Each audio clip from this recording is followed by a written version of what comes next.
My son's wife said I was old, that it was time to share, that it would be better if the house were put in their name. I smiled. I signed. I stepped into the background. Then I transferred the claim, filed a counter lawsuit, initiated the re-registration. A year later, she was living in a house registered under a company and paying rent to a company owned by me. The old-fashioned mother-in-law with dusty archives. She forgot who I was, but she'll never forget who she became because of me. If this story resonated with your soul, click subscribe and let me know in the comments which city or country you're listening from. I'm truly curious to know where you're tuning in from. My name is Dorothy Kramer. I was 69 years old when my name appeared at the bottom of that document, the one they called a simple title transfer. For most of my life, I had worked as a paralegal in Sacramento. Not a lawyer, no, but close enough to know where the loopholes lived and how paper trails could protect or destroy you. I never sought attention in the courtroom. I was the woman who organized the details, who read the footnotes, who caught the error on page 17 that no one else saw. That kind of skill doesn't make you rich, but it keeps you safe. And safe was all I ever needed. The house I lived in wasn't extraordinary. A modest 3-bedroom, stucco siding, with a patchy lawn and a stubborn lemon tree in the back. My husband, Alan, and I bought it in 1985 when the neighborhood was still young and hopeful. We raised our son there. I watched birthdays, graduations, and heartbreaks unfold under that roof. Alan passed too soon. Heart failure on a Monday morning, gone before the paramedics even arrived. I kept the house. I paid it off. I maintained it with my own hands, and in the quiet years after Alan's death, that house became more than shelter. It became my constant. My son, Evan, grew up into a capable man. Steady job, steady partner. When he brought Rachel into our lives, I welcomed her. She was sharp in ways that reminded me of myself, always calculating, always polished. But she had a kind of curated warmth that never quite reached her eyes. Still, I smiled. I made her tea. I offered her the guest room when she stayed over. It's what mothers do, especially when you've only got one child and you've already buried your husband. At first, Rachel kept her suggestions light. She complimented the layout of the house. She mentioned how charming the neighborhood was.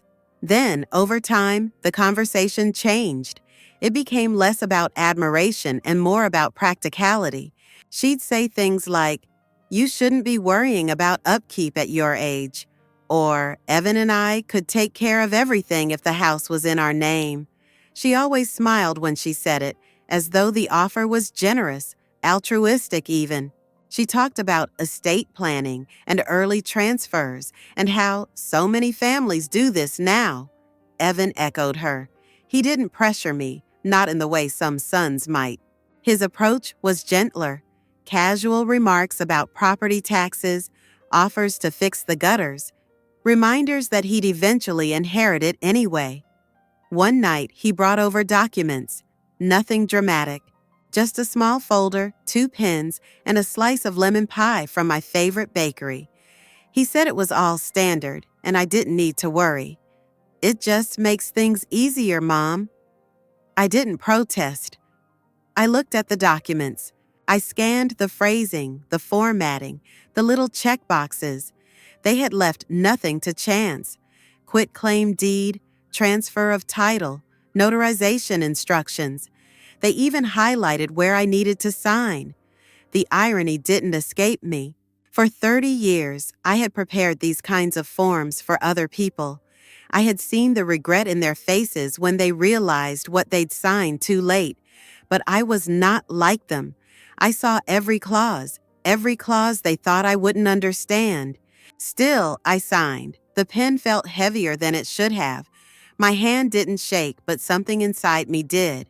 I signed my name in black ink, the same signature I had practiced since high school, the one I had put on mortgage papers, permission slips, and holiday cards. Dorothy Kramer, legible, calm, done. They thanked me. They smiled. Rachel hugged me and called me selfless. Evan said I wouldn't regret it. Then they went back to their apartment with the folder tucked under his arm like a trophy. I stood in the doorway long after their car pulled out of the driveway. The pie sat on the counter, untouched.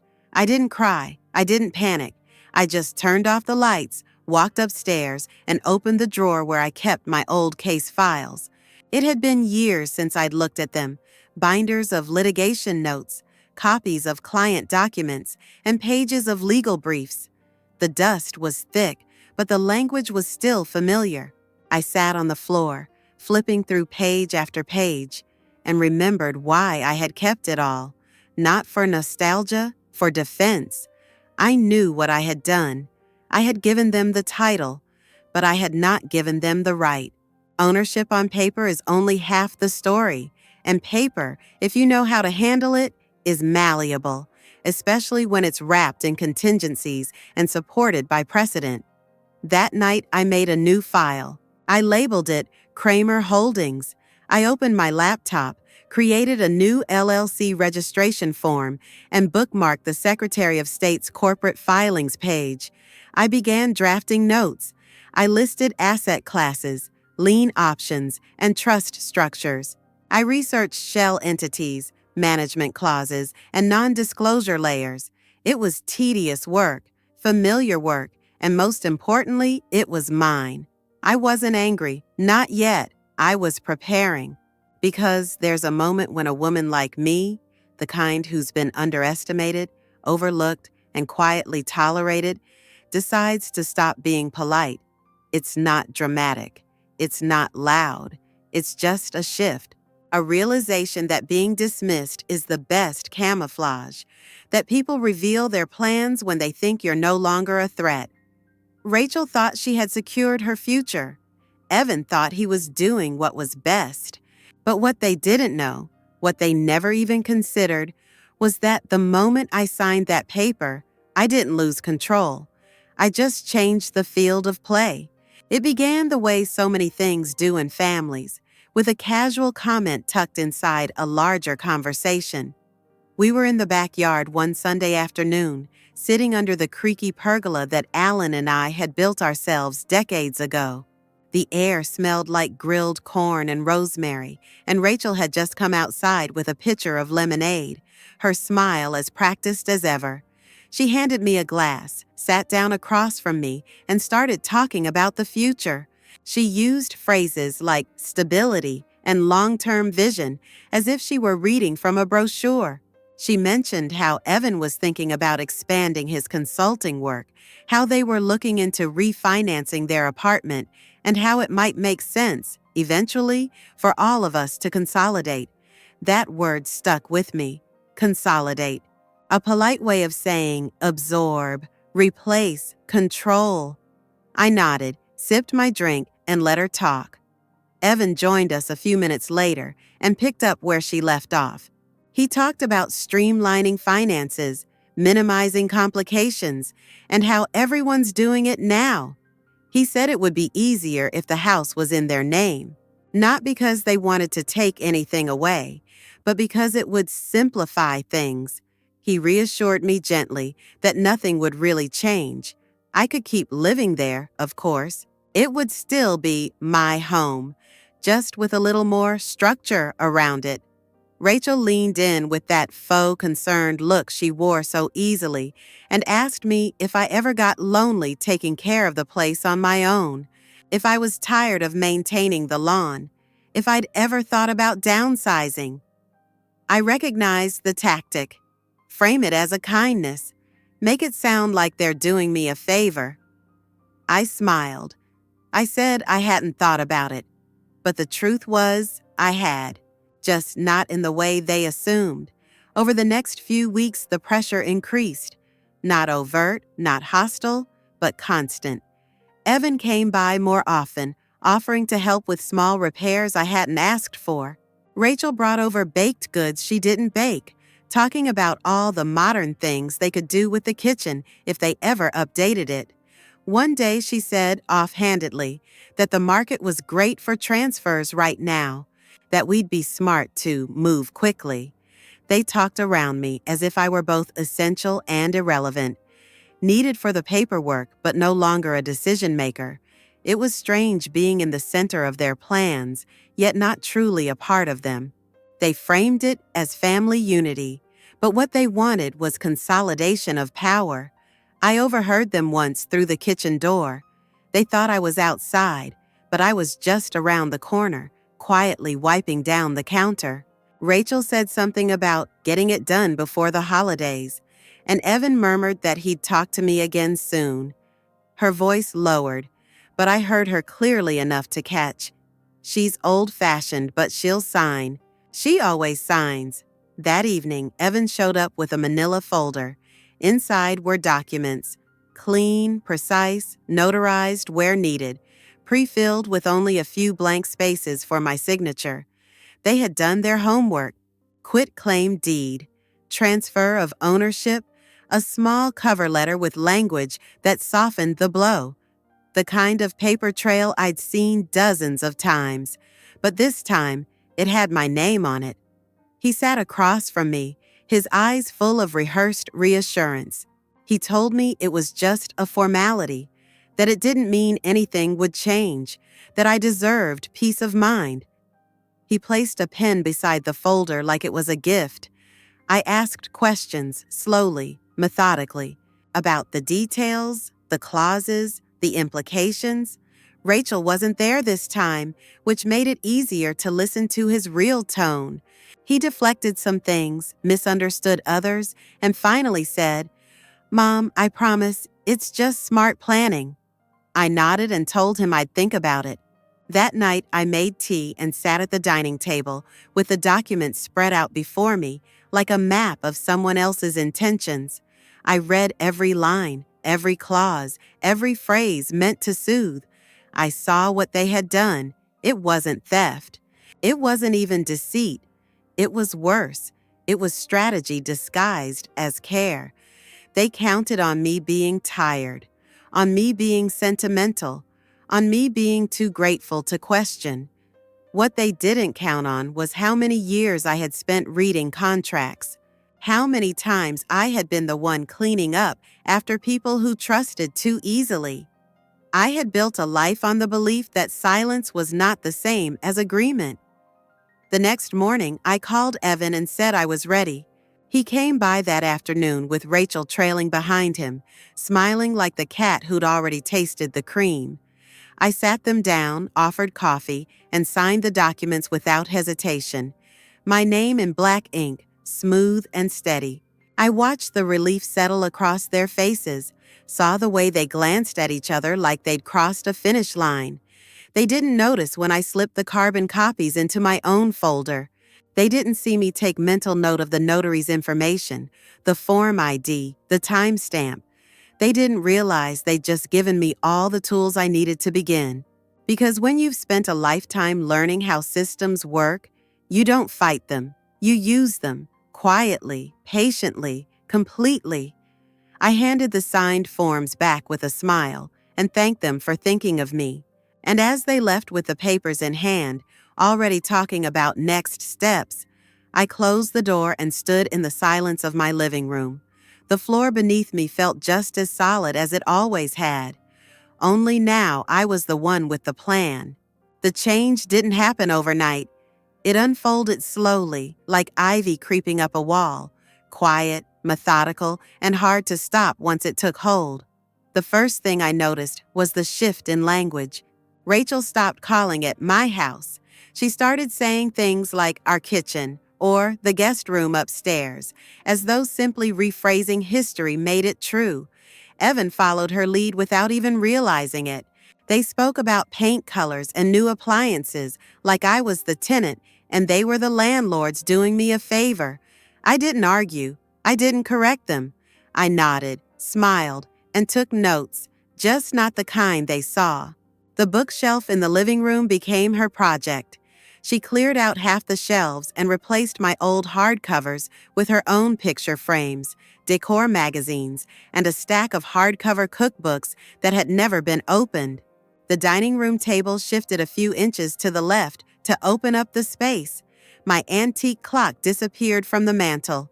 When I asked, she said it didn't match the new style. My curtains came down.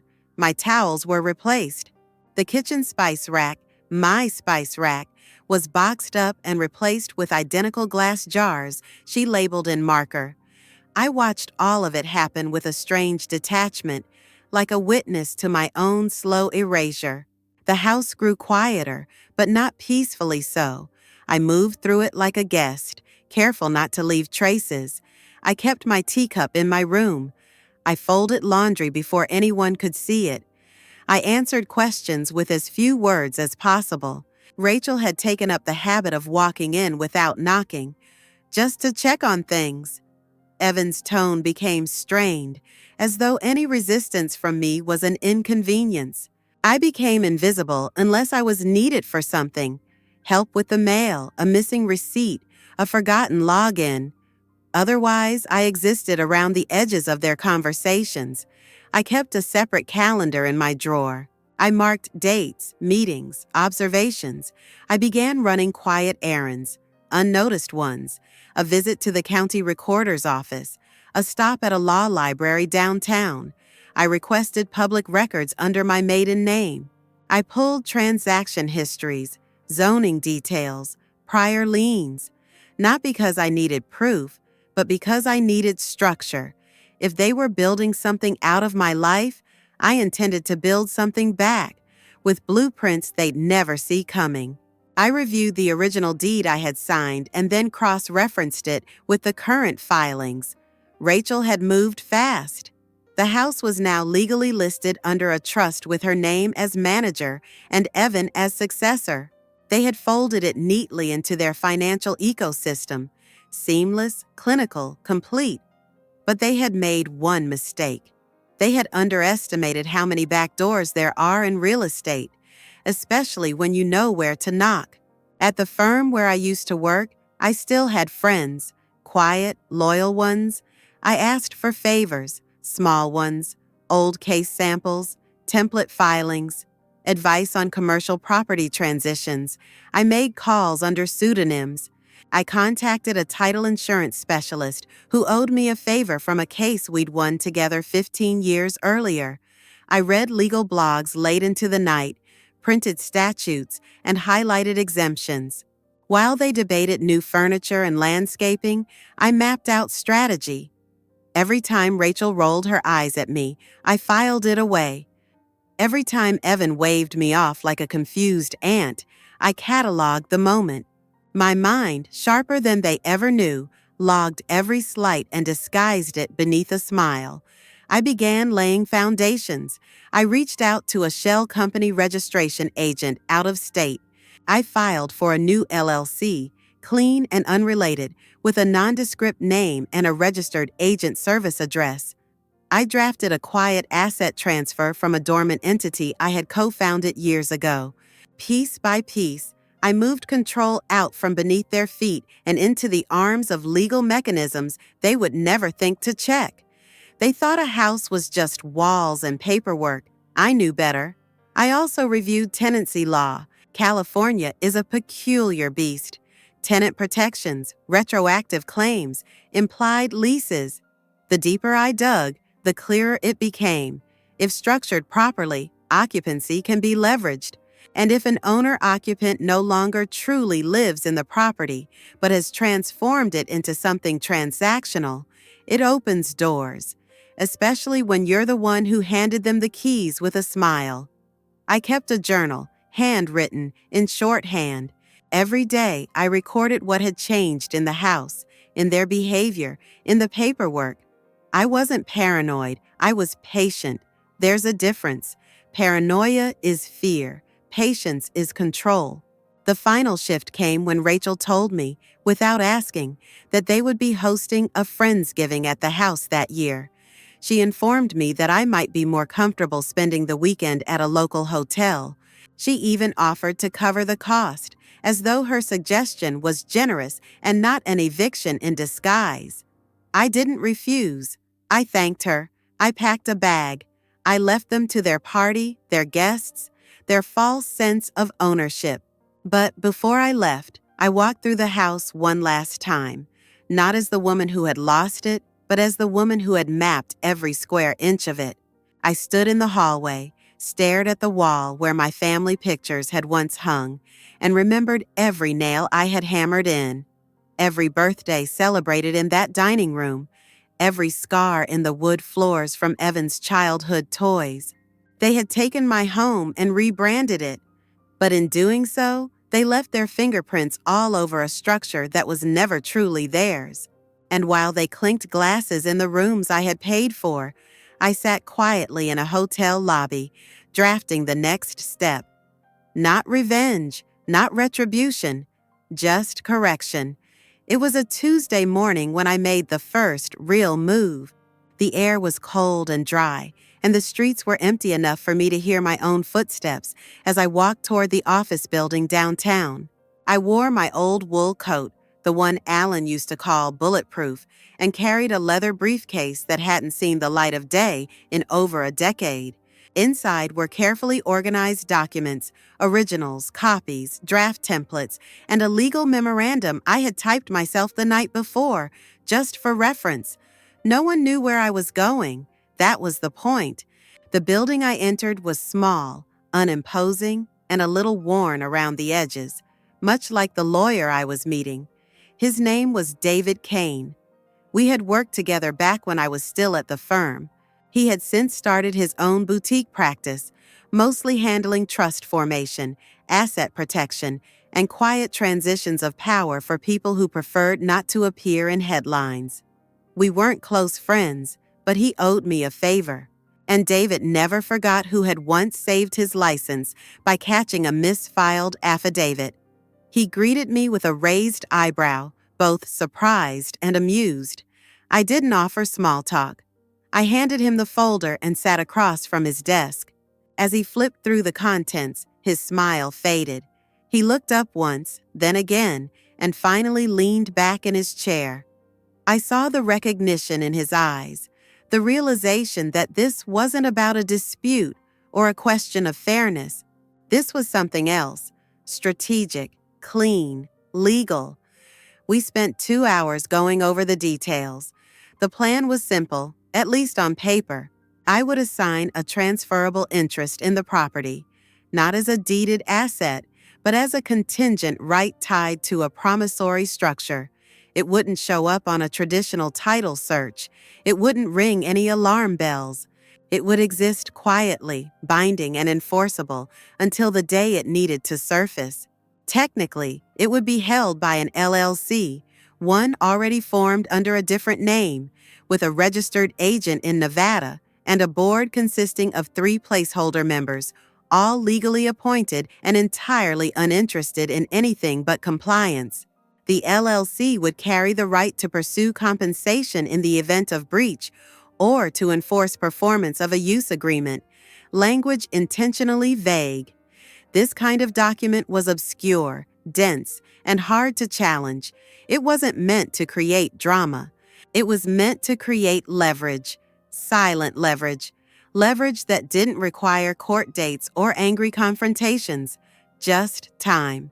I left David's office with a new contract in my bag and an electronic file sent directly to a secured drive I had set up the week prior. He didn't ask why I was doing this. He didn't have to. I think he saw enough in my face to know it wasn't about revenge. It was about dignity, about drawing a line, not on the floor, but on paper. Back at home, the world looked the same.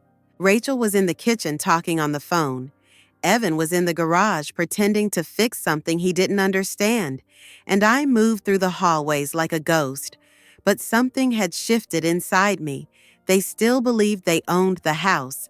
They still believed they were in control, but they didn't know they had just become tenants in a structure far more fragile than they realized. A few days later, I mailed out the first notice of internal assignment. Not to them, not yet. It went to a second firm in Oregon that I had retained for correspondence shielding. They would handle the administrative parts, filing updates, name changes, third-party notifications if needed. To everyone else, it would look like a routine restructuring of a dormant holding company. Nothing to see, nothing suspicious, just a paper shuffle. But I knew better, and that was all that mattered. In the following weeks, I adjusted my behavior ever so slightly. I became even quieter, more agreeable. I offered to cook, to run errands, to help with their endless renovation ideas. I smiled at Rachel's design boards and complimented Evan's attempts at plumbing. I let them believe they were succeeding. I let them feel safe. Meanwhile, I was planting flags, legal ones. I updated insurance policy beneficiaries. I recorded a notice of interest in a separate jurisdiction. I scheduled a meeting with a local property tax assessor and inquired, hypothetically, about residential properties under commercial use designations. I asked questions in a way that didn't draw attention, but documented answers in meticulous detail. Step by step, I was weaving a net around them, a soft one, invisible but unbreakable. One evening, I heard Rachel mention something to Evan in the living room about possibly flipping the house in a year or two. She said it casually, while scrolling through her tablet. Evan grunted something in response, distracted. I didn't react. I just stood in the hallway, one hand resting on the banister, the other holding a cup of tea that had gone cold. They were already planning their next step. That was fine. So was I. The thing about legal structures is they don't care about feelings. They don't blink. They don't get nervous. They just exist, quietly, waiting. And I had just created one that would wait as long as it needed. As I lay in bed that night, I thought about my signature, the one I had given them weeks earlier, the one they believed had ended my authority. I saw it clearly in my mind, each letter, each loop, steady and clean. What they didn't understand was that signatures don't just give away power. Sometimes they redirect it, quietly, legally, permanently. The first letter arrived folded neatly in a plain white envelope, addressed not to me, but to the name of the LLC I had created. It wasn't personal. It was procedural. A formal response to an inquiry I had filed weeks earlier regarding occupancy use compliance and property interest realignment, language cold enough to bore anyone who hadn't spent their life in the shadows of the legal system. But to me, it was a spark, the beginning of the visible thread. 2 days later, I received a second notice. This time it was certified mail, signed upon receipt by none other than Rachel herself. The document was simple, an acknowledgement of receipt of service from an external party claiming an active legal interest in the property. There were no accusations, no demands, just confirmation that the house was now entangled in a dispute requiring clarity. That clarity, of course, would unfold on my terms. I didn't mention the letter. I didn't bring up the envelope sitting on the hallway table, addressed to a company Rachel had never heard of. I went about my day, humming quietly in the kitchen, folding laundry she never noticed I still did. Meanwhile, behind the scenes, the gears were beginning to turn. The meeting was scheduled a week later, off-site, far from the house and its surveillance of casual glances and hushed phone calls. I chose a cafe downtown near the courthouse.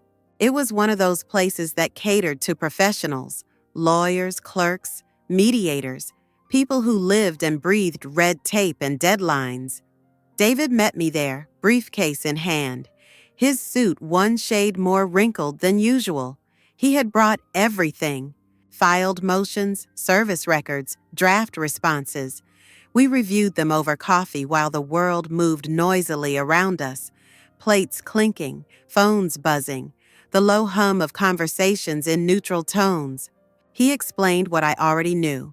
Rachel and Evan had responded through a lawyer, a local real estate attorney whose letter bristled with veiled indignation and the assumption that whatever confusion had occurred was surely a clerical error.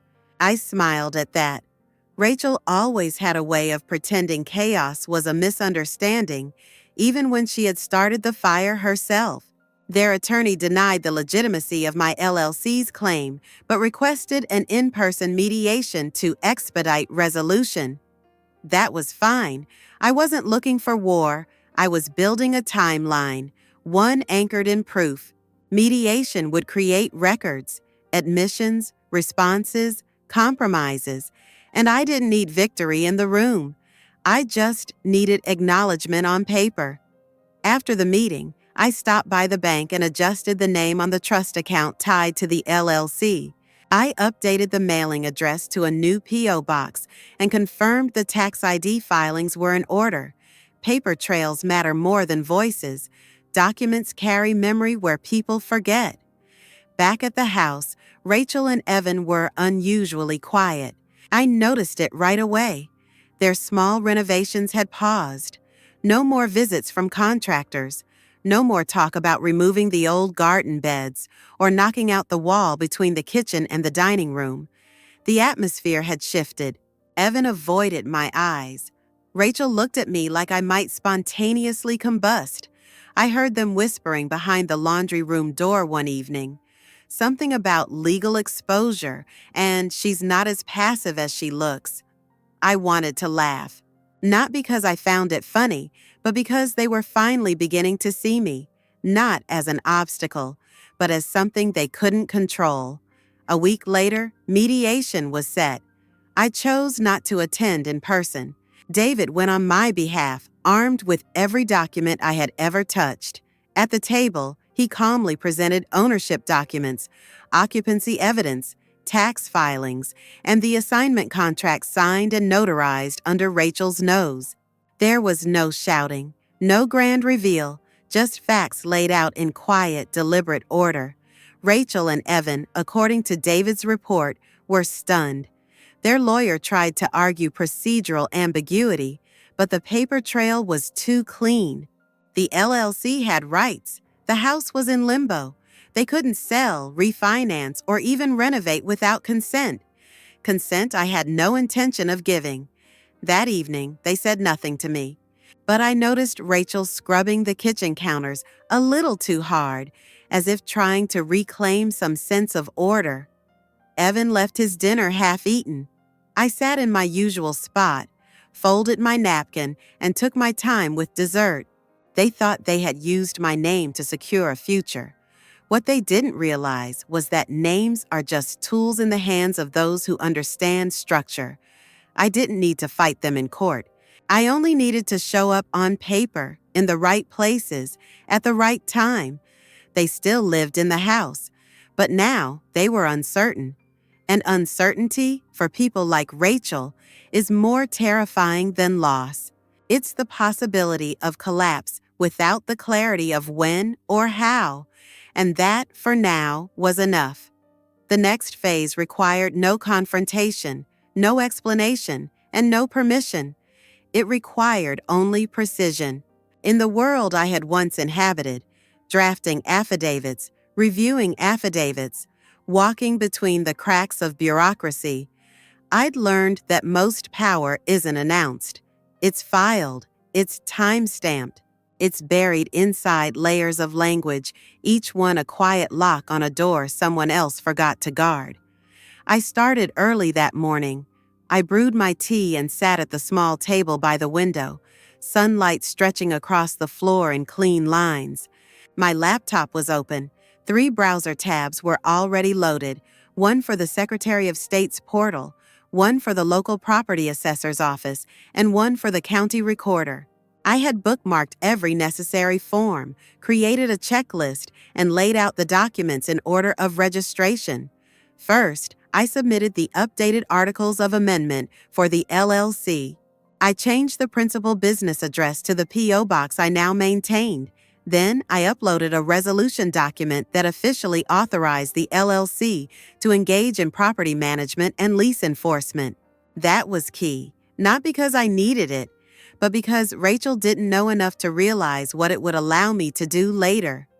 Next, I filed a Uniform Commercial Code financing statement. It was buried under the language of collateral interest and contingent claims, written in such a way that anyone unfamiliar would assume it had nothing to do with a residential home. But the UCC is powerful. Once filed, it's public. It makes your interest visible to banks, lenders, title companies. I wasn't taking the house. I was writing my name into its shadows. After that came the property management contract, standard language, neatly drafted, with a clause allowing for third-party leasing services. The LLC, through a management firm I controlled on paper, now had authority to initiate and manage tenancy agreements, including retroactive rent structures if equitable interest occupancy was established. I hadn't just claimed a right, I'd built a system to make that right active. I sent the package to the local courthouse by courier and scheduled a time-stamped filing through the clerk's office. No one questioned it. It was paper. Just another contract, another filing fee. But to me, it was a loaded trigger waiting in plain sight. The house remained quiet. Rachel and Evan had grown tense, almost wary. They no longer made changes to the space. The enthusiasm that had once fueled their weekend projects had vanished. I caught Rachel once on the phone in the backyard. She was pacing, arms crossed, her voice clipped and sharp. I couldn't hear the whole conversation, but I heard the words restructure, liability, and who is behind this. I didn't offer help. I returned to my tea. A week later, a letter arrived from a property management company, mine technically. Though managed under a contracted name I had borrowed from a dissolved LLC in Texas. The letter outlined an updated lease structure tied to an existing residential asset portfolio. It referenced the house, listed by parcel number, and stated that based on public filings and current occupancy, the property would fall under revised compliance guidelines. In short, the house was subject to a new lease. Payment wasn't demanded yet, but the language made it clear someone was watching, someone who had the legal framework to convert residents into tenants. They panicked. Evan tried to bring it up over dinner. I deflected. Rachel stayed silent, but I saw the storm building behind her eyes. They had no idea how deep the filings went, no idea who to contact, no idea that every document they would try to trace would lead back to companies, not people. Signatures, not names. Registrations, not voices. That night, I logged into the property assessor's portal and viewed the updated record. It hadn't changed in their eyes. The title still showed their trust, still carried Evan's name. But now, linked to that parcel ID, sat a small notice of recorded interest. It didn't scream, it didn't shout, but it was there, blinking quietly in the background, undeniable. I printed it out and slid it into the same folder I kept hidden in my closet, beneath the box of old photographs and my husband's war medals, not because I needed to protect it, but because it was done. I didn't feel triumphant. I felt calm. There is something deeply satisfying in knowing that control can be reclaimed without raising your voice, that you can vanish from the surface of a structure while still owning its skeleton. They could repaint walls, host brunches, tell their friends stories about the family home, but none of it would change the fact that they were living inside a legal construct I had built. A house is never just a house. It's paperwork, it's timing, it's trust, and the precise moment that trust is withdrawn. And now, without ever slamming a door or raising a hand, I had returned to the house, not through emotion, but through registration, in silence. It began with a notice taped to the front door, clean, white, printed on company letterhead. It was folded once, sealed in plastic, and placed just above the brass knocker I hadn't polished in over a year. Rachel found it first. I watched her from the upstairs window as she peeled it off and read it twice, lips pressed thin, hand shaking slightly at the edges. She didn't call out for Evan. She walked inside slowly, holding the paper like a bruise. I already knew what it said. The lease agreement had shifted into its second phase, triggered not by missed payments, not by behavior, but by clause. A clause built to appear dormant until inactivity, ambiguity, or failure to verify intent triggered automatic enforcement.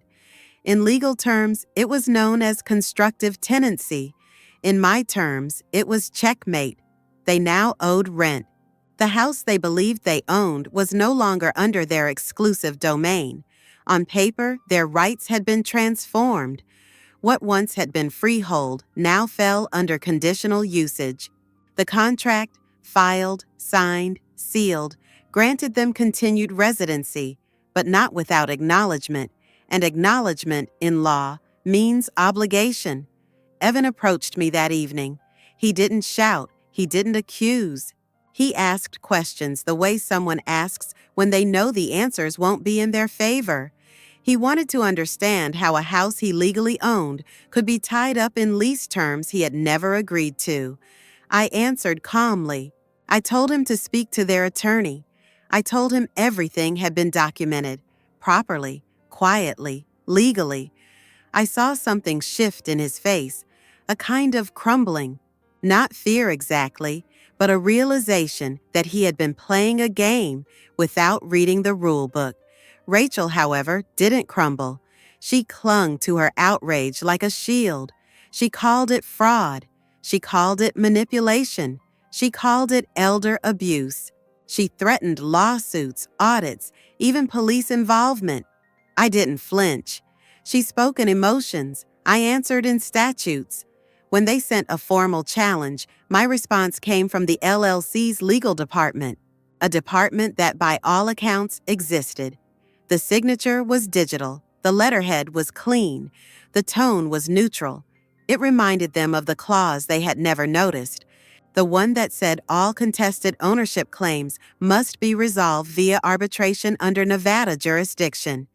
It reminded them that the lease had been accepted by default through occupancy, and that current rent due was now accruing interest. They hired a second attorney. This one was louder, more aggressive. He issued demands for disclosure, tried to unmask the LLC, filed an emergency motion to halt rent enforcement, but the filings had been airtight. The companies were properly structured, the tax IDs valid, the corporate veils in place, and most importantly, every move I had made had been lawful, strategic, time-stamped. While they scrambled for leverage, I remained still. I received a copy of their complaint in the mail. In it, they claimed coercion, manipulation, undue influence. They cited emotional distress, financial damages, reputational harm. They called me calculated, cold. They weren't wrong, but they left out the part where they took what was mine, the part where they stripped me of authority, dignity, voice, expecting gratitude in return. They forgot that legal signatures are not just promises, they are instruments, and instruments in skilled hands can build or dismantle.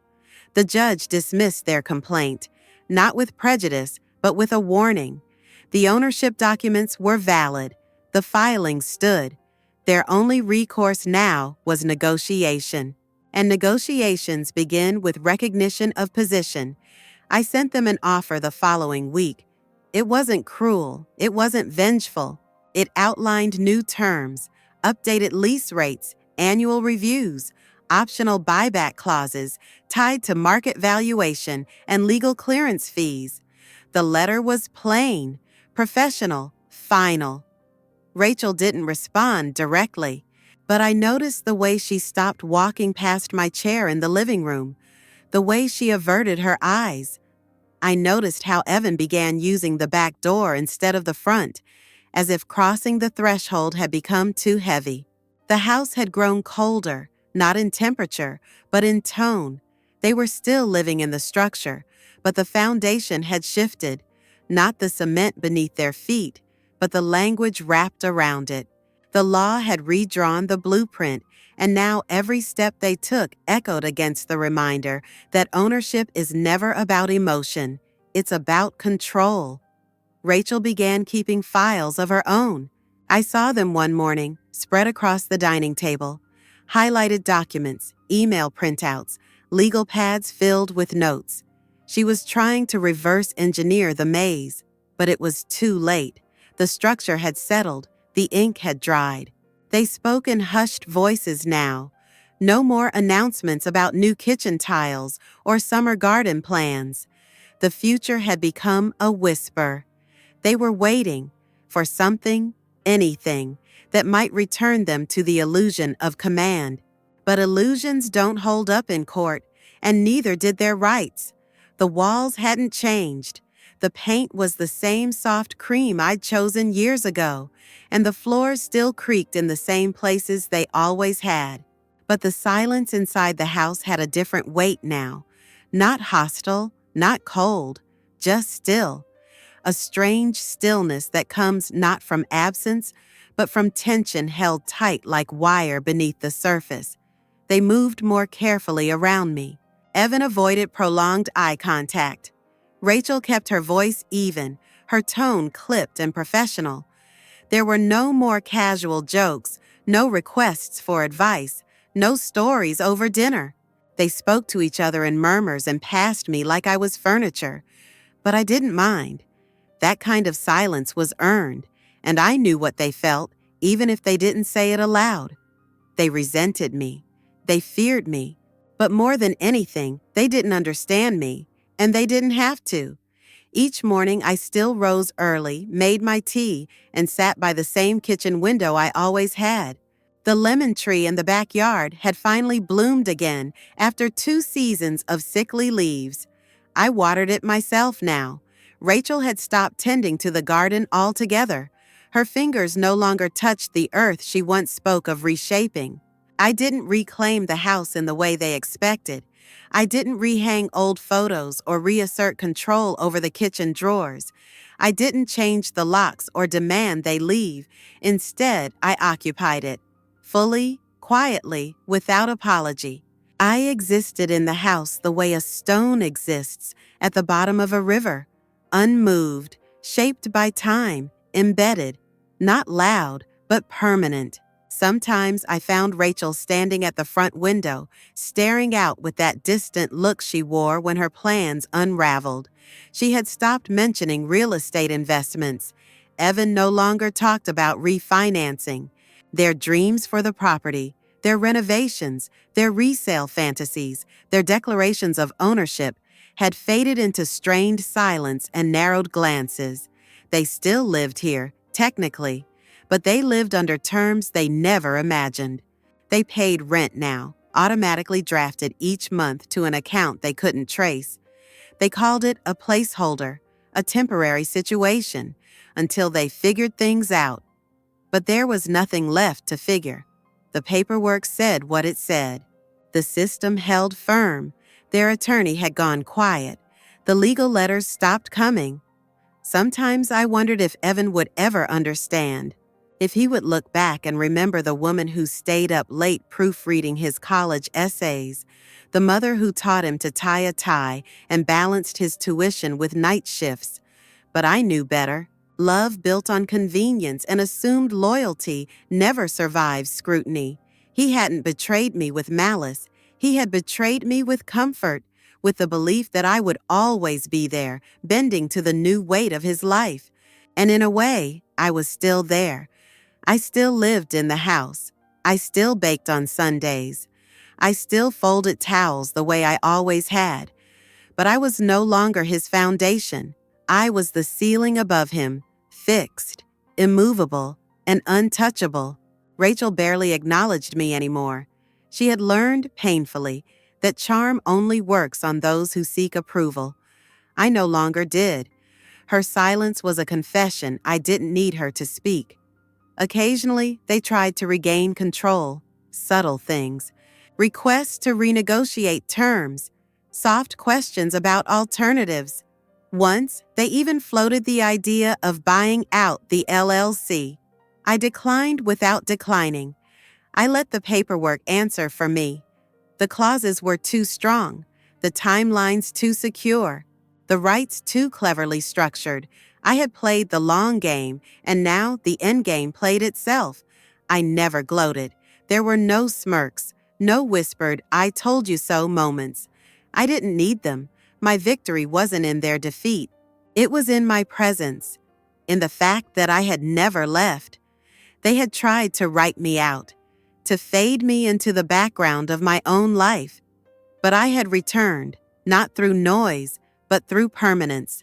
The day the property tax notice arrived in Rachel's name, but listed the LLC as the legal recipient of all communications, I saw her hands tremble, just a little. She sat with the envelope for nearly an hour before placing it, unopened, on the hall table. It stayed there for 3 days before disappearing. I resumed my walks through the neighborhood, the same routes I used to take before all of this, the same cracks in the pavement, the same blooming rose bushes in the yard on Oak Street. Neighbors still waved.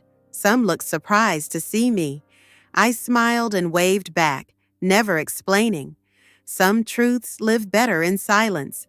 And each night, when I sat in my chair by the fireplace, I allowed myself one small comfort, knowing that the house was quiet again, not because I had been erased, but because I had been written back in, properly, legally, and unshakably.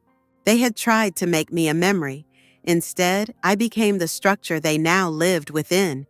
I was still here, not in the past tense, not as a relic or a burden, but as the foundation, as the name no longer spoken aloud, but never forgotten.